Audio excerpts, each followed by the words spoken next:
what that panel's about. Thank you very, very much. And thank you for the huge round of applause, you guys. You guys are lovely. You can take the mics off if you want, or just have them here. This feels kind of cool. Yeah. I feel like I'm about to record a studio session album. What would you call your first album, Roger? Oh, don't I am going. You said there were going to be easy questions, Claire. She lied to me just over there. She said, it's just going to be a few softballs. I don't know, what should my... Lenny, let's call it Lenny. Lenny!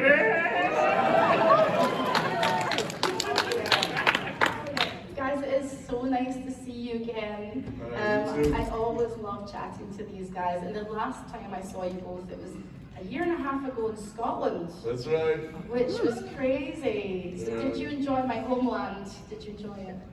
I had been before. That was your first time, wasn't it, Rob? Yeah, no, but it was beautiful. And let me just move this a little closer. No, it's beautiful. We did the, what was it called? The Royal Mile, I think, right? Yes. You start at this castle on top of a hill, and you walk down this really cool street. Yeah. Lined with bars that we found all those. And really, it's like a beautiful place. I really enjoyed it. Great, it's a great place. Look, loads of stone, beautiful architecture. We definitely found all the bars. Yeah. It You found an owl. I did. Yeah, not a great owl. It was great. You guys had already started when I had arrived. Roger was like, hey! I wanted to talk about games because we're at Game On Expo.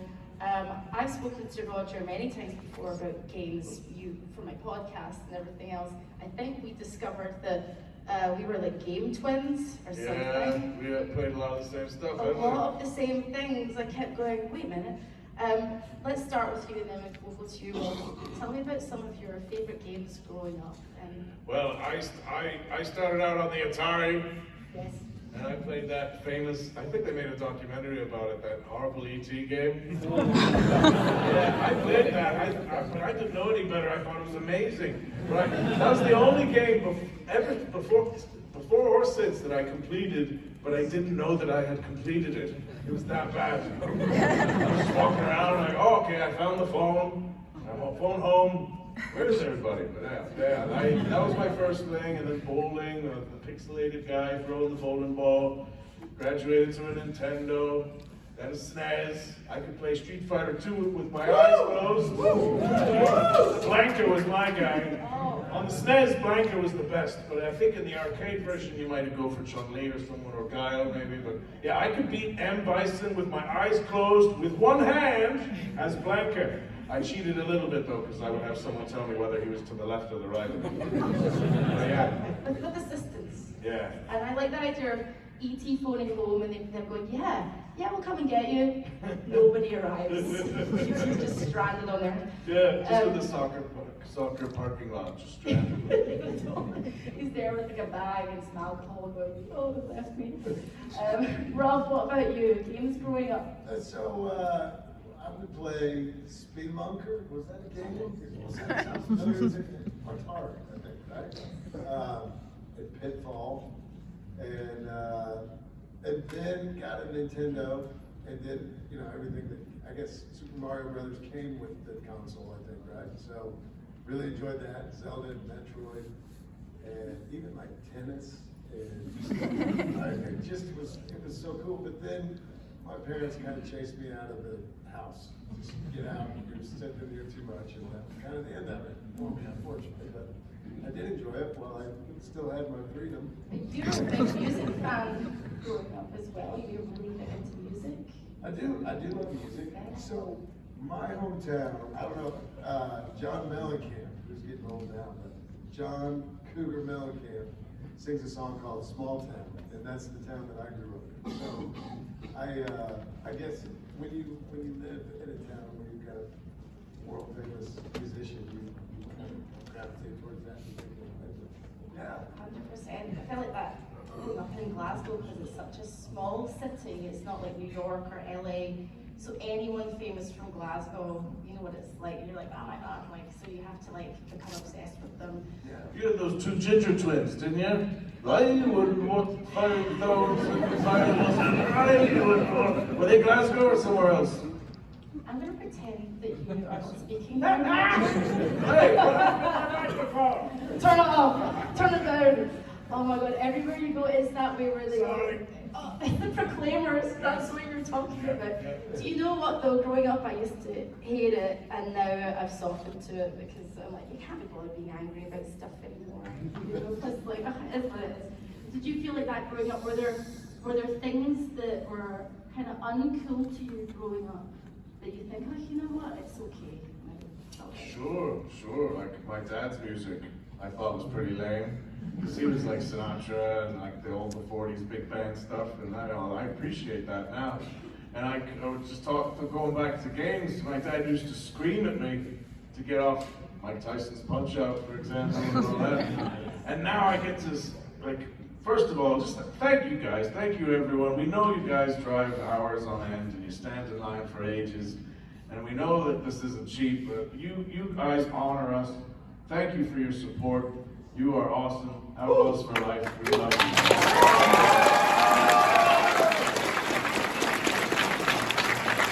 And then when I speak to so many of you and you tell me, oh, me and my granddad, you know, this game brought us together, you know, because we didn't have a lot in common. And then he just started seeing me playing it, and I've heard so many versions of that story.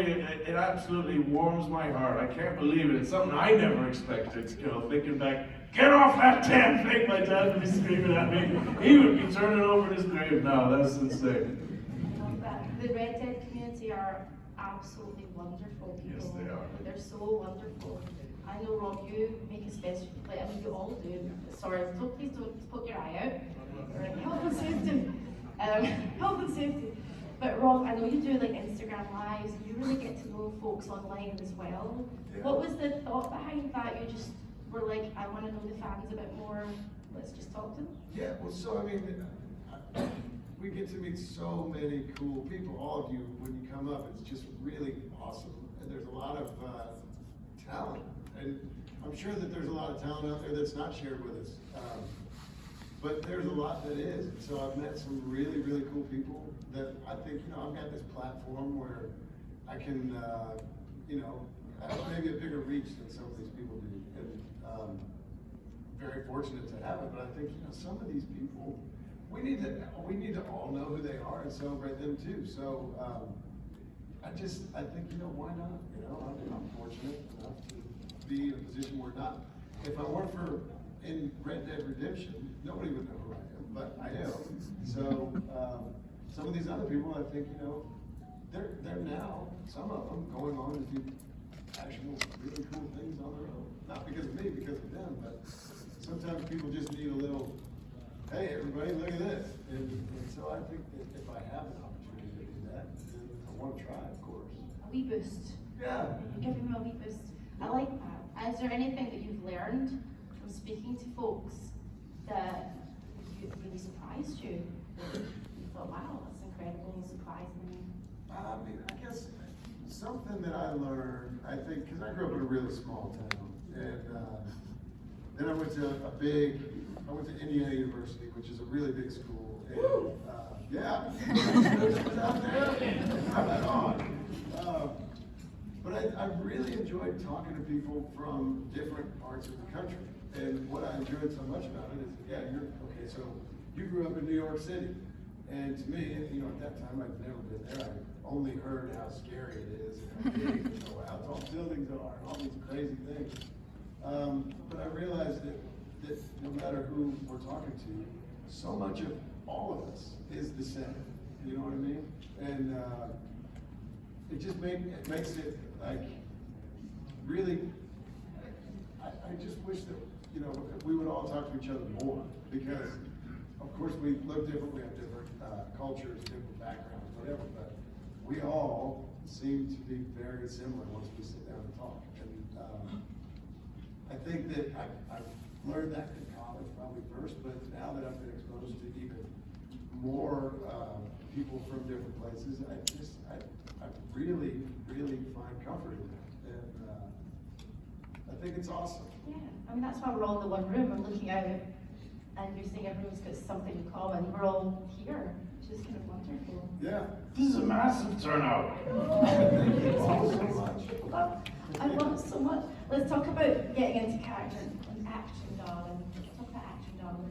I love how you got into acting almost, you were like, I'm not sure I want to do it. And now here we are. But I wanted to talk more about process, which I always find interesting with different actors. I know there's a lot of research you might have to do, getting into character, backstory, but are there other ways that you prepared for these characters, like listening to certain music, having certain habits, taking on sort of different sort of daily routines, that kind of thing that gets you into the zone kind of thing? I got a cool story. So, part of Arthur, when I was first auditioning for the role, I was working with a guy from Flagstaff, Arizona. He showed me he did an impression of his grandfather, you know, who was like, he was in and around, you know, an older man who had long since passed. And part of that was the beginning of Arthur. I threw in a bit of Southern in there too, but yeah, Flagstaff, Arizona, you can lay a bit of a claim to Arthur. Yeah, I was working on that over 10 years ago. What about you, Rob? Anything that wasn't just straight on research that inspired you? You know, I guess through Red Dead Redemption, I didn't really understand what was going on. Everybody's like, yeah, we know. But no, because Rockstar gives you the script only in sections, and the sections are not in order. So I knew that I was a cowboy in this game, and I didn't know who this guy was. I knew he was pretty angry, that frustrated dude. But you know, as time went on, I started to realize, okay, this is who this guy is. And then it reminded me, honestly, of some of the people, because I did construction work, and sometimes you run into some guys that can be pretty rough and loud, and same thing without thinking sometimes, you know, that kind of thing. So maybe I drew from that some, like real life people that I knew, like, you're just a loud idiot, aren't you? I love that. Well, of course, life inspires work. So, you know, okay, I wanted to ask about, you know, some surprising things that or situations you found yourself in from doing these roles. You know, of course, you find yourself at Comic-Cons, you know, in different towns around the world, and that's really cool. But apart from that, the traveling and the Comic-Cons, have there been moments where you thought, well, this is weird? Like, oh my goodness, I'm doing this now? Like perhaps something you would never have thought being actors? Just last weekend, we had an amazing experience. We got to go to Knoxville. We were in Knoxville for a convention. Yes! I volunteered. I love it. And so, this professor is teaching a history class through Red Dead Redemption. Yeah. They showed up Yes, to the history class at a college. That was really cool. That's a cool, awesome campus, and he's writing a book too. I'm narrating the audiobook. Yeah, Red Dead's history is coming out soon. Yeah, and it's all about American history in the context of Red Dead and what was right and what wasn't, but more about what was right. And, you know, I think it's awesome because, like what you were mentioning earlier, you know, you know, you guys come and you say how much the game meant to you, and it means the world to us. But you know, it took a village. You know, it took literally thousands of people to make that game. And this book addresses a lot of the research that went into it, which is awesome. And yeah, I'm almost finished reading it now, and I'm going to start recording it. Red Dead's History, University of Tennessee. It was awesome. Yeah.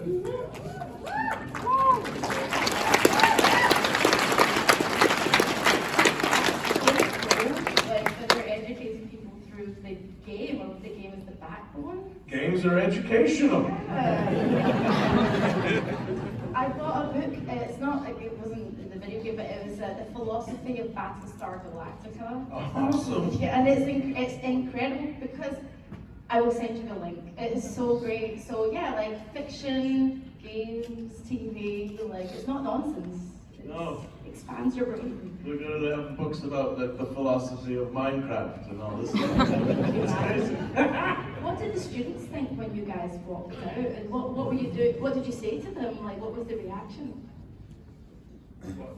Yeah, they much like the way you guys responded now. I mean, they honor it. I mean, it was a wonder I could get my head through the door. Yeah, it was pretty cool. And we did Q&A, and it was just awesome to see how much the work of us and our colleagues has reached so many people, and it's over half a decade old now as well.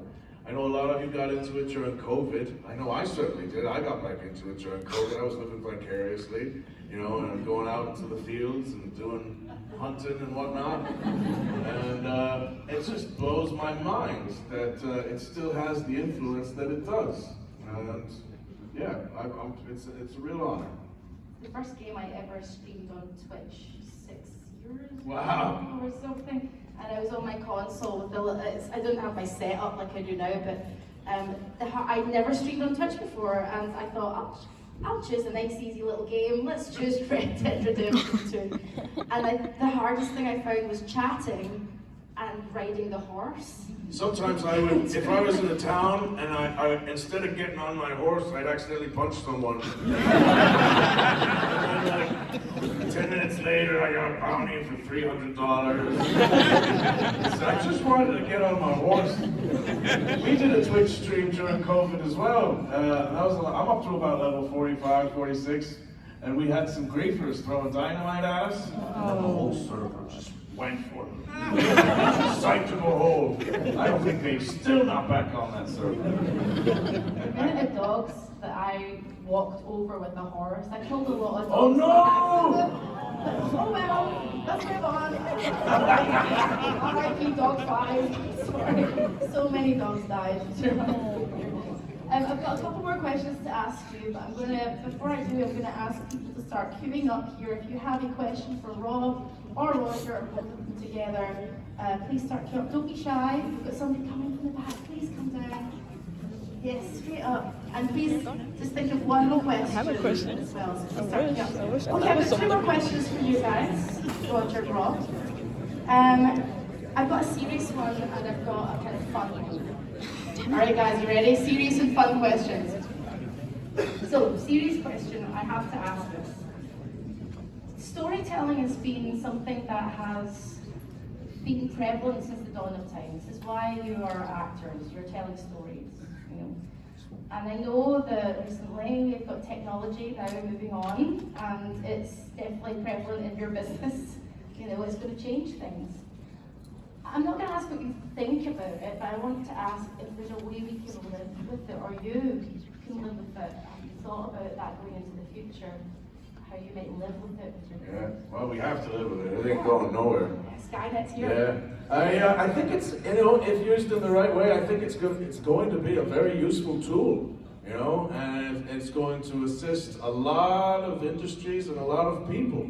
But personally, you know, I have issues when it's used to take from other people's work, when it's used to misrepresent people and misrepresent their voices, you know. I've seen Arthur say some things on TikTok that I really prefer to.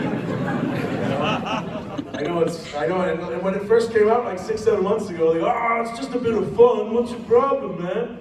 Well, you know, there's grandparents getting phone calls from their grandchildren now saying that they need bail money, and it's some fella in India, you know?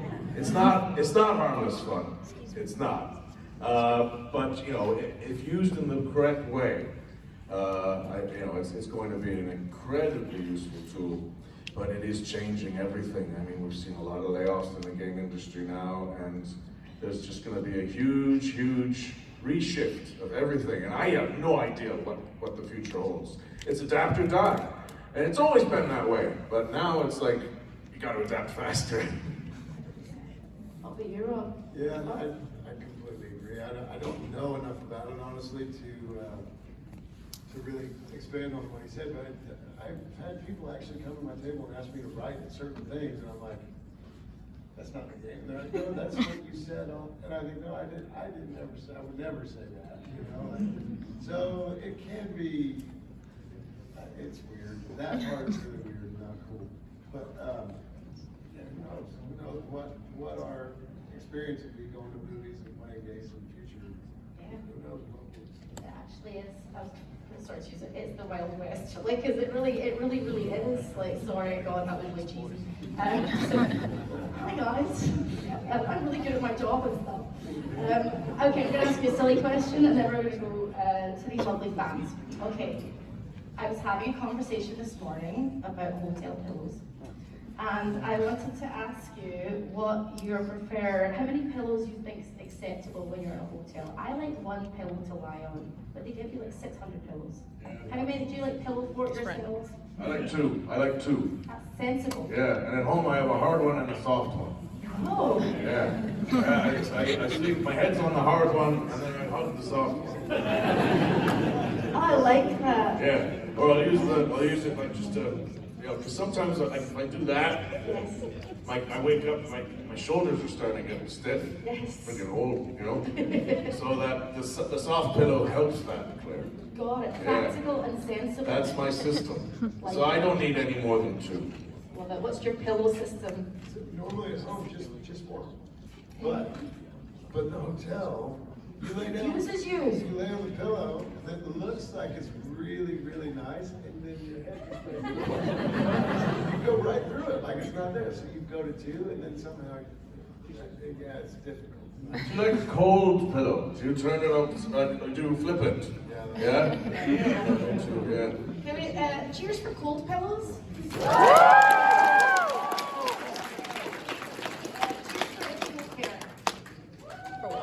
I don't know. I love it. I've never said cheers for cold pillows before, that's a first. I love it. Let's have a round of applause for the first part of the panel, please.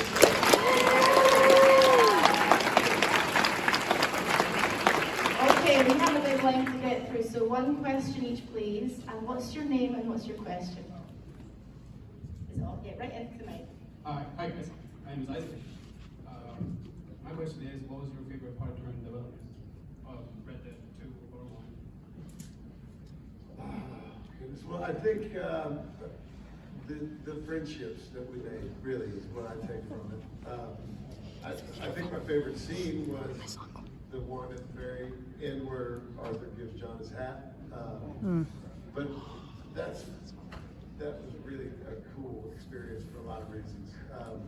Mainly when you do the performance capture, you do all this stuff, and then at the very end they have what they call a blue shoot, and it's little minor things that need to be redone. Sometimes I don't know enough about it to explain why it would happen, but So you can blend one animation into another, make it look seamless, yeah. Or somehow an arm gets stuck in a weird position and you can't fix it. So you have to just redo walking. You don't even say anything sometimes. You just do these things to fix weird problems. Anyway, so we did this glue shoot. That's supposed to be the last thing we do, but we still hadn't done that scene. And then when we finally got that scene, that was like the end of the performance capture part of it, which lasted for 4 years, right? 5. Something, yeah.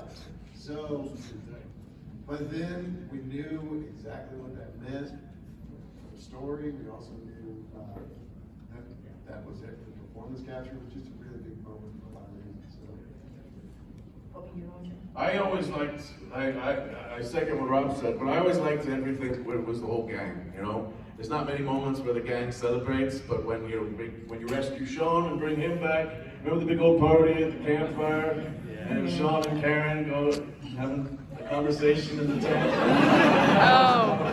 And when you bring Jack back after the Bronte old debacle, that was awesome. And props to Gabrielle, because Javier, the guy who plays Javier, he played the guitar, and he did it for real. And with the balls on your fingers, that's not easy. And he did an amazing job. So we worked on it for so long, we became a gang. The actors became just as much of a gang as the Vangelis guys, because we knew each other for so long. So whenever it was all of us together doing scenes, that was a really special moment, yeah.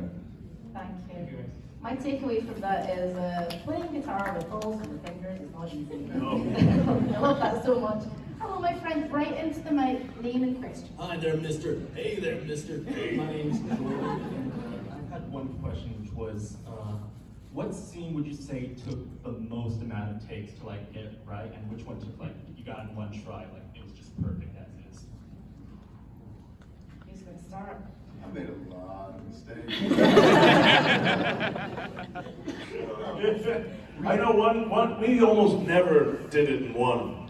'Cause even if you loved it, you still do one more. It almost always happens. But one we got in one, you know, when you just sit around on the campfire and one of the gang members will just start talking. You know? When Bill tells the story about how much he honors and how much his loyalty is to Dutch, and he talks about the time where he first met Dutch. Stephen Palmer knocked that out in one. Yeah. That was awesome, yeah. Those were awesome because you learn so much about the characters, you know, when you would sit and listen to those things. And so sometimes we would work with each other to help the person, you know, just say it out loud. They would read it and correct them if they missed words or whatever. But a lot of those things, if I was in the scene there, I would be hearing them for the first time. And I loved them. I really enjoyed them. But yeah, Roger's right. Even if you did one that was just, everything was great, the director loved it, he would always do one or two more just to see if there's anything else that surprised you and he made it better. Thank Yeah. you so much. Thank you very much. I'll tell you, there was one part that I couldn't stop laughing. There's a bit where you go into a hotel room and it's the wrong hotel room, and there's a guy on the can and he's trying to do a number 2, but he's constipated and he can't. And then he's like, "Oh, can I have some privacy, please?" And I'm like, "Oh, sorry, but I think that's all I had to say was like, "Oh, sorry." I couldn't stop laughing, man. Because it was a guy dressed in spandex, sat on pipes, resembling a toilet. And it's one of those moments where you go, "Wow, this is ridiculous." Couldn't stop laughing. Thanks, guys. Hello, I know that's a bit high for you, but if you can reach, yeah, that's it. What's your name and question? Straight into the mic. Hi, my name's Alyssa. My question is, like, what are you guys' personal experiences from either playing the game or being a part of it and acting it out? Like, any time of your inner Arthur or inner John has like jumped out, or just like a personal experience for just being there and acting it out? Like, how was that? One thing I loved, Rob would often tell me like, "Oh, we were doing this really cool thing in the epilogue today." And I'm like, "You know what? Don't tell me." Because that was when I was playing it, the epilogue was the first time I didn't know what was going to happen. So that was really enjoyable for me. So I was like, "You know what? Don't tell me." And of course, me and Rob shared a lot of the side missions. You know, he would do it for one, and then I would ADR it as Arthur afterwards, and vice versa. That happened a lot. So it was fun to see the side missions that you had done, you know, and that was pretty cool too. So doing, who knows what it was that I was doing as John, right? I picked something up. I remember picking it up, and in real life, whatever this thing was, it wasn't empty. So I picked it up and was walking around with it, and maybe it was a ballet or who knows what John would have picked up. But the director, when I got done, was like, "You're so strong." It's not heavy. He said, "You gotta sell it. You gotta make sure people know that it's heavy because it's not heavy, but pretend it is." So then I would really make sure when I would pick things up or whatever that I would always like really grind and try to sell it, you know. But also in real life, I got so tuned into that. Like, okay, I'm never gonna have him tell me again, make fun of me. But then I also did a construction job at home when I wasn't working on the game. In between, I would go do the construction gig. So I would be working and drop a nail or something, go to pick it up and be like, "Yeah." And then everybody works like, "What is wrong with you?" I like the idea that maybe you're in the kitchen and you grab a tin of beans and go, "Oh." And your wife's like, "What are you doing?" I couldn't turn it off.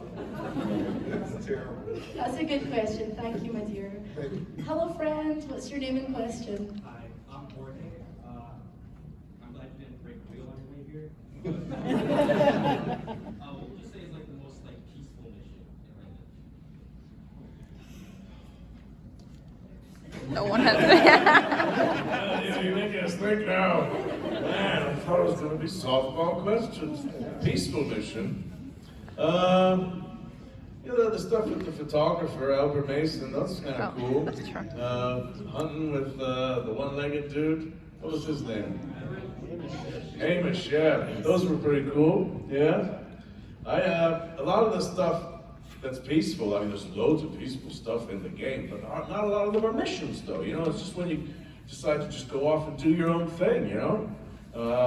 That, to me, I really enjoyed. And that was, you know, and those were the moments that my family would probably watch as well, that they most enjoyed watching too, because they love looking at the beautiful scenery and the horses and everything. So, yeah, I would say hunting, fishing, you know, really peaceful moment. Those were the best. And then I don't just go and show up and blow his head off. You want to add anything? Same sort of answer?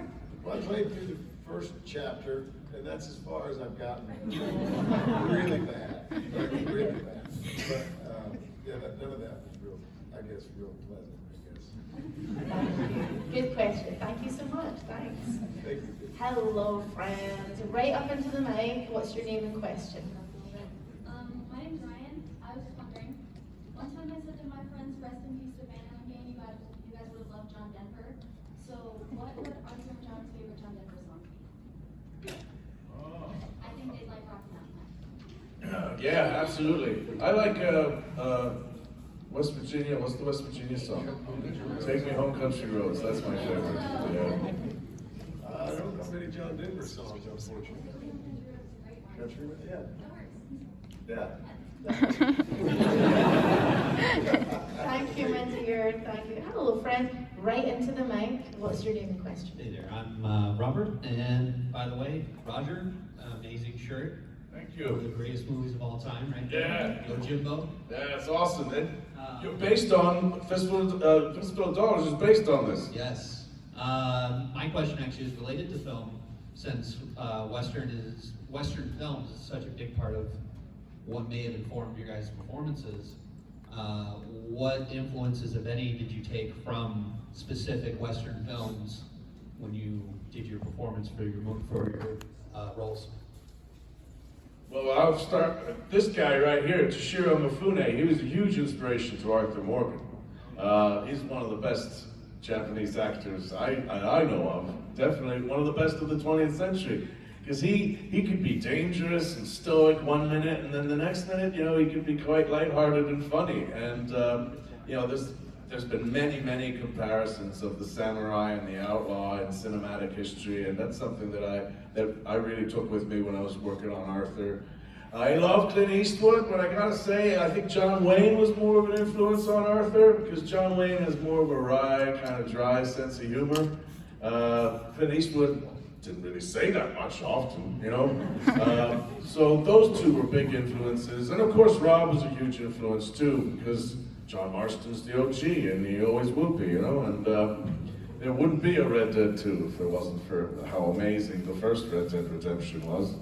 So yeah, those are the things that I took with me and was working on. I'm a huge fan of Westerns, and there's loads of little bits, like the assassination of Jesse James by the coward Robert Ford. We all seen that train robbing mission. That's straight out of that movie. When Dutch and Arthur jump off the cliff, that's the Butch Cassidy and the Sundance Kid. There's loads of little nods that Rockstar put in there that shows their appreciation and knowledge of Westerns, and I love that stuff.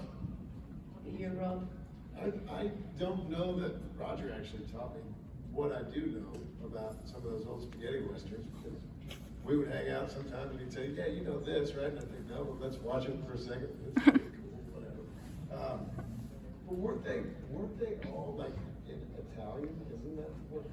A lot of them were filmed in Spain, but they were done Italian crew and Italian directors, yeah. Yeah. Well, anyway, see, that's what he taught me. But I love Tombstone, and I love 310 to Yuma, and those kind of movies were so cool. They started, you know, when they started making this again, I was really into those. So, Thank you so much. Great question. Thank you you. so much. Hello there. What's your name and what's your question? My name is Anthony. I just want to say something to Arthur Morgan. Why didn't you have faith in Dutch's plan, man? You gotta go on to Tahiti!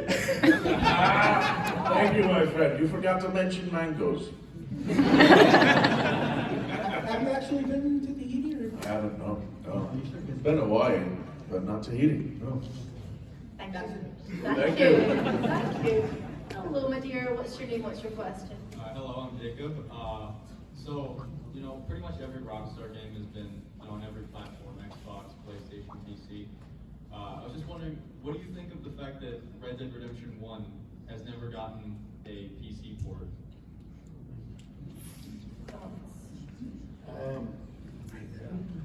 Sorry.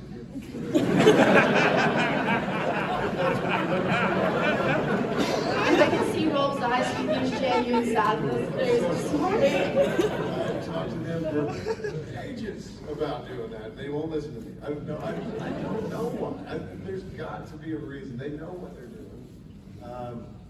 I wouldn't write it off. I wouldn't put it past them. One of these days they'll do it. They always wait. They always do the consoles first. They always do the consoles first, and then about a year later they do the PC version. But yeah, Red Dead 1 didn't get a PC version. I don't know what to tell you, Jacob. Yeah, it's out of our pay grade. Thank you so much. Hello, my friend. Straight up into the mic. What's your name? Hello, my name is Raphael, and my question was, what were the first games you worked on when you started your earlier voice acting? Red Dead Redemption. One of my first jobs, it was for a British fruit machine, slot machine, and it was called Reservoir Frogs. And they wanted a Michael Madsen sound-alike. And this was in the UK, this was in Wales, and I was born in New Jersey, so I oh my God. So I was Reservoir Frogs. It was a slot machine. It was my first foray into it. Yeah. Do you remember any of the lines? Yeah. Cherries. Bananas. Watermelon. And then the other one was like, let's go to work. And I remember the art for it was a frog, and he was holding a human ear. Oh, like this Reservoir Dogs, yeah.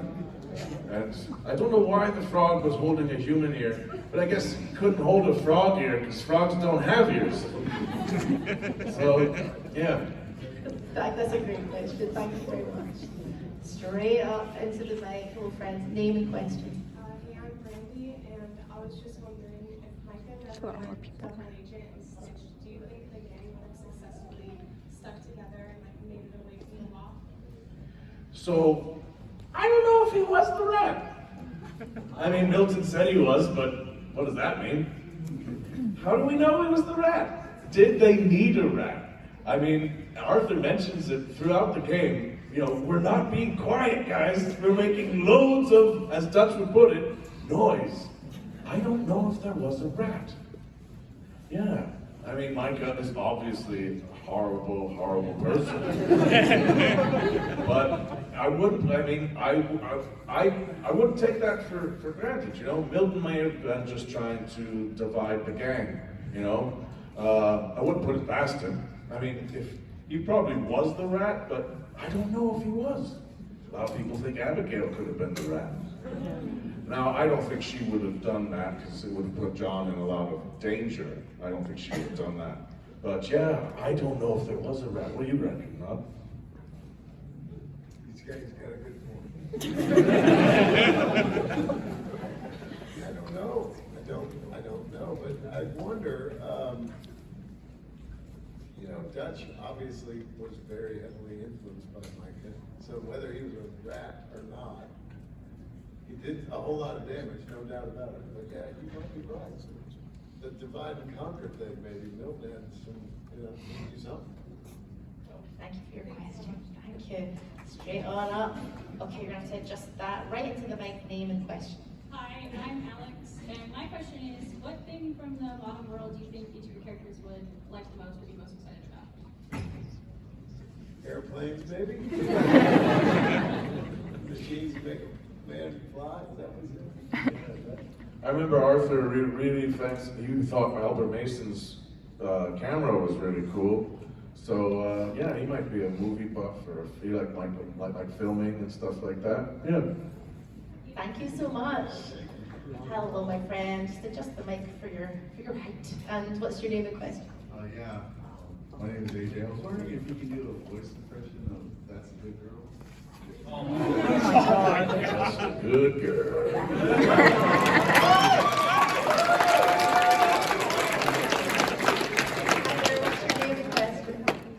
I'm Zach, and I was just wondering, when you're calling customer service, do you ever get recognized?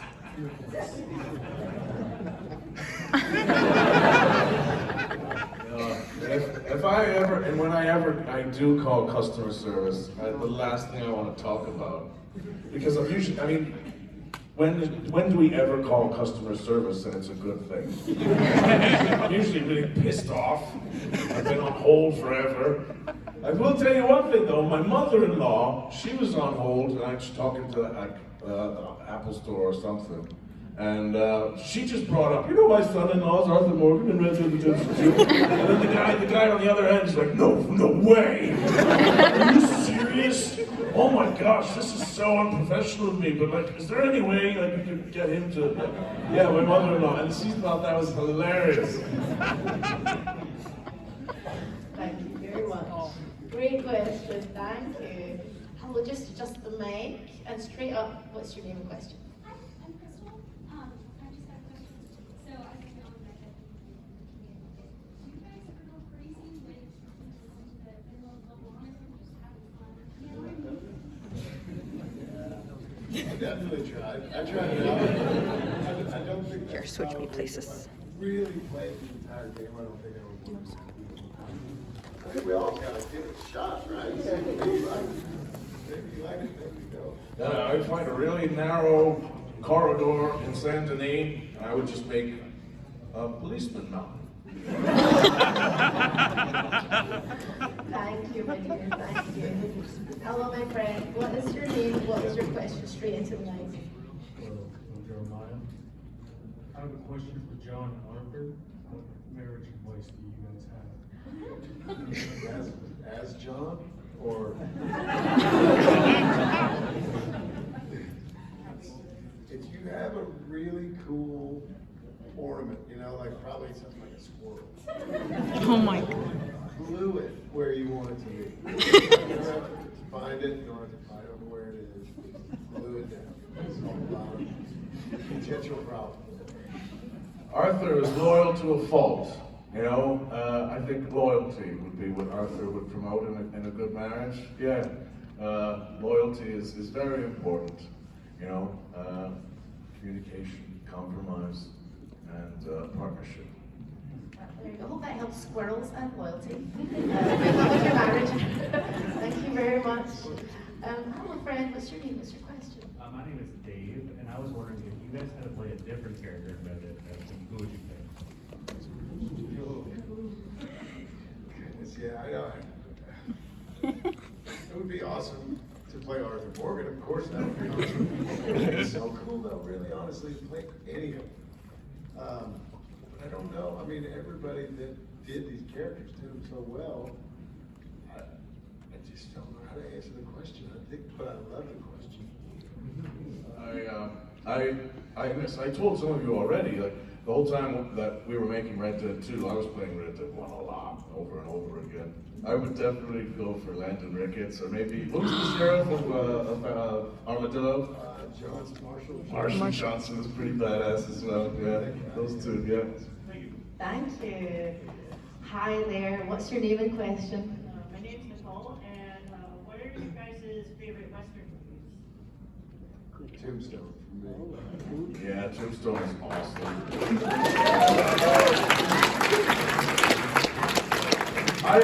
I know a lot of you were there last year. I wasn't, but I have been to Tombstone. I remember I was in a gift shop and Tombstone was playing, and I was just talking to the cashier, and I says, "Wow, you got that on?" And she's like, "Yeah." I said, how many times? A lot of times. A lot of times. It's on every day. And it's on every day on repeat. Can I help you? It's like when I was working in a record store in London years and years ago, and it was Christmas time, and they would play Feed the World, Band-Aids, over and over again, and it haunts me to this day. Like, I hate Christmas songs to this day. Like, oh my God, awful. Hello, my friend. Name, question. Hey, I'm RJ, and in Red Dead 2, who was your guys' most despised character?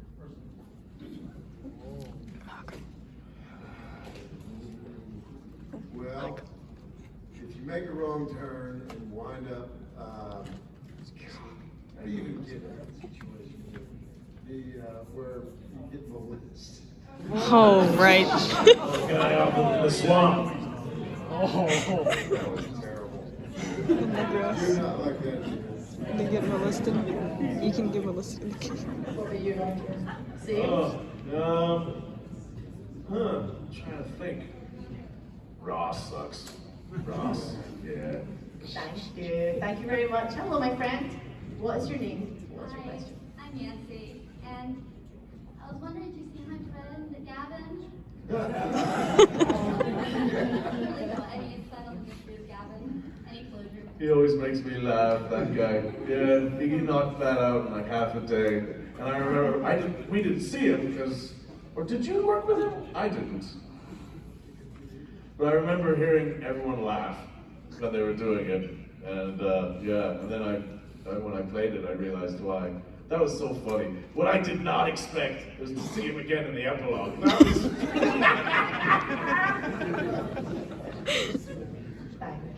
Thank you, my dear. Hello, straight up, right into the mic. What's your name and question?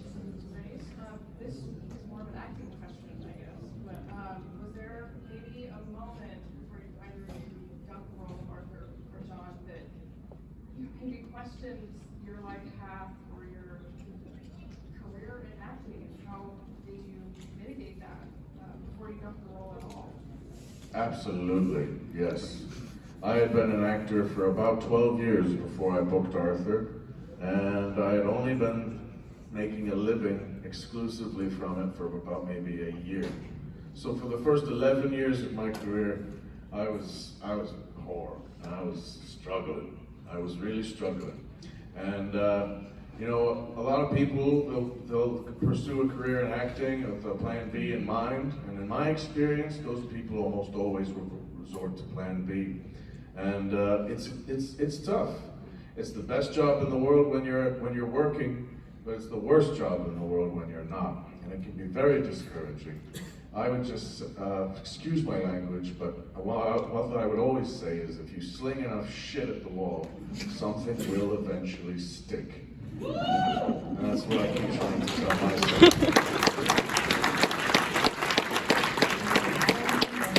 Yeah, I didn't know what I wanted to do, and I decided I'm going to move to LA and be an actor. I'm going to see what happens. And I was fortunate that I got a good job as a bartender at a popular bar on Sunset Boulevard, so I was always making money. So it was great because I was making money, but also I kind of lost that, you know, starving. Or if you're starving, you go find food. You do what you can to. And I got real comfortable, I think, not doing everything that I could have possibly done to get more jobs and stuff. But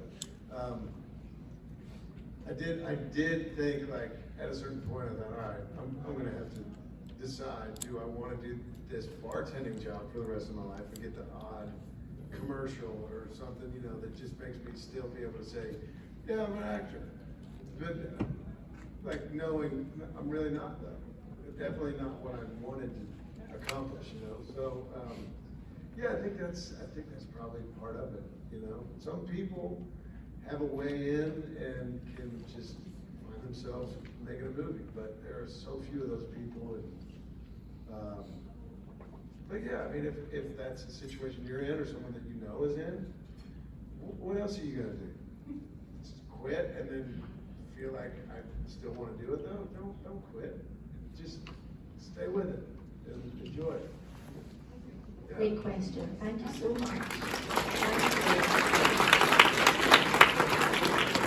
Hello, my friend. Name question. My name is Matthew. You already kind of answered my question myself, in a way, but I was going to ask, based on your guys' experience, what's your tips to get into acting? I wouldn't say that, but for me, I think theater is the best place to start because the audience is right there, and they will teach you. if you learn to listen to them as much as they should be listening to you. It's a organic experience. It's a shared experience. You know, if you start out in film, and there's loads of great film actors who never step foot on stage, but you know, you do your work on the day, and then an editor deals with it, and the DP has put his camera or her camera wherever they wanted it to be, and the director gave you notes, and that performance isn't going to be exposed to an audience until maybe 6 to 12 months afterwards. And by that point, it's too late to change anything anyway, you know? But with theater, you can learn as you go, and what might have bombed one night, you can learn from and correct the next. So for me, if you're starting out, I would definitely pursue theater, because that, for me, I think is the best place to start. That's where you will really learn your chops. Can I add anything, Will? Because your journey was slightly different.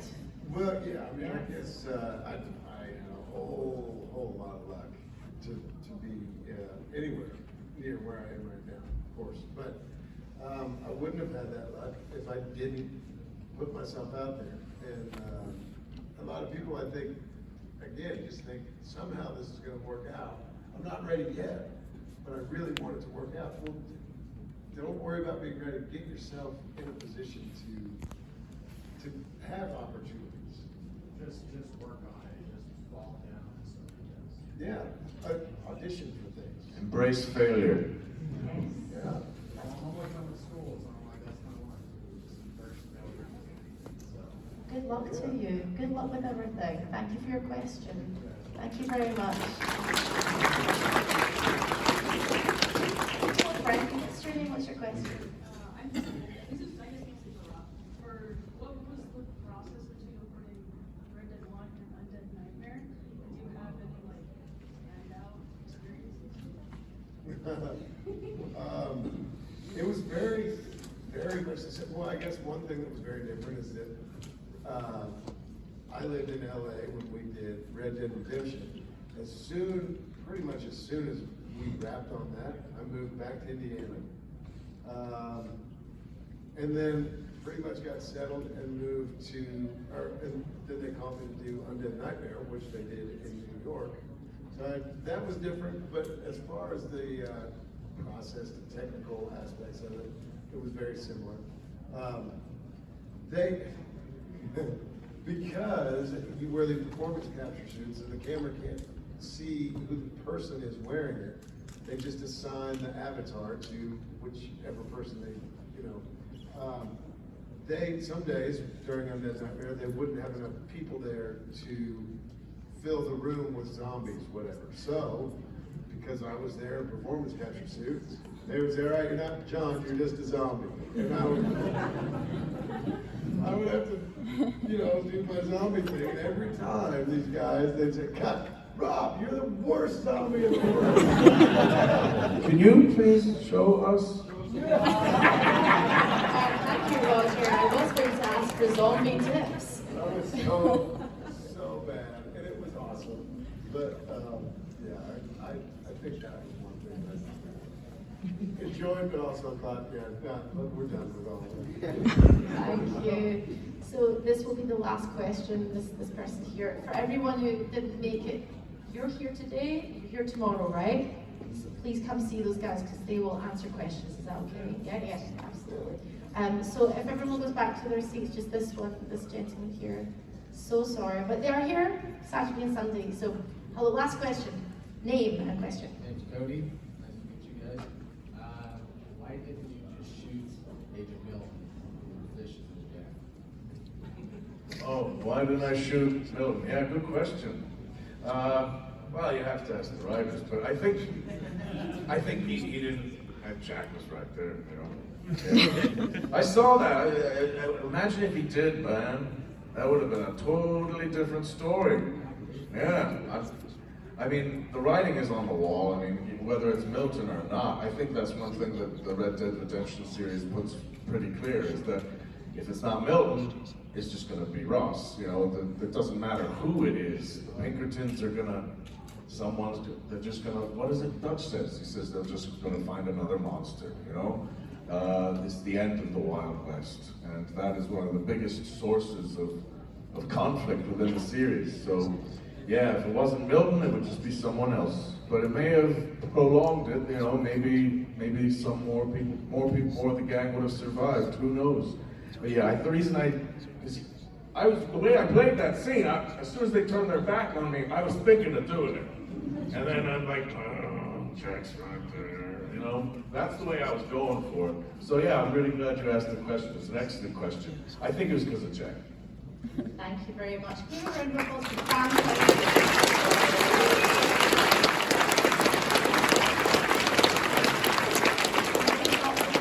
Thank you very, very much, everybody. Rob and Roger, you're both wonderful. Honestly, two of my favorite folks. Aren't they so great? Oh.